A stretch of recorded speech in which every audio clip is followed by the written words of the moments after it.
Hey YouTube, Steve here from the Cook Homestead, and just wanted to make a video. I've debated people on the subject before, and I've seen it, and other people debating, and the question is, as a Christian,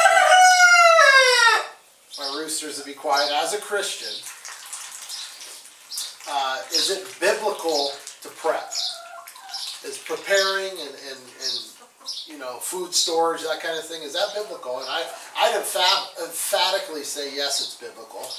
I would verge on the fact that saying that the Bible infers that you should be prepared. And of course we have the story of Joseph and where he interpreted Pharaoh's dream, where there was going to be 7 years of prosperity followed by 7 years of severe famine.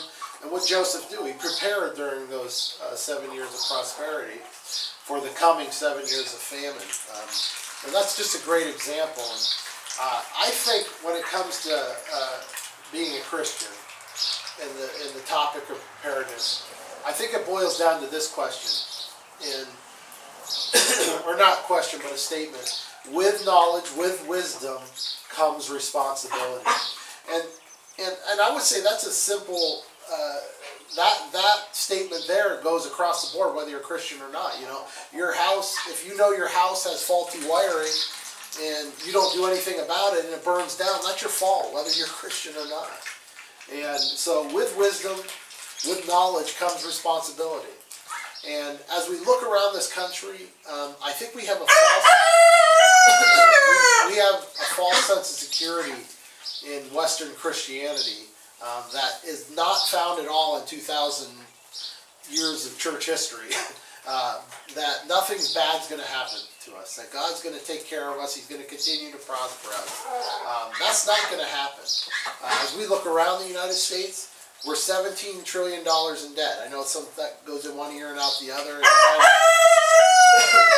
you kind of lose track in the astronomical amount of money that is. Most economists think it's way more than that. But that money is almost impossible to repay back.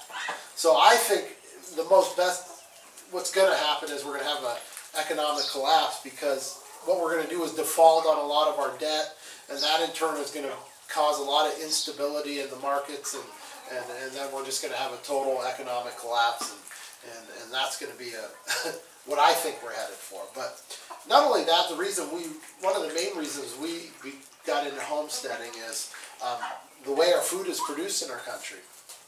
And as we look around, we see our food is so pumped full of GMO and steroids and hormones to produce it at such a rapid rate, because we consume about as fast as we can produce it, food in this country. We have chickens, as you can hear right now. To grow a meat chicken naturally takes about 8 weeks, 2 months. They're producing meat chickens in like 40-some days, pumping them full of steroids and everything else. That's just not healthy, and that in turn has turned us into one of the most unhealthy generations in the history of our country. Our children are unhealthy, we're unhealthy. Even the produce we grow is pumped full of stuff. Corn, all that stuff is just made astronomically to be bigger and grow faster. And to produce more and more and more and more, and that's where we're at. And we also see, like, even on a small scale, whenever we have a natural disaster, somewhere like New York City last year, where, you know, they cleared the shelves.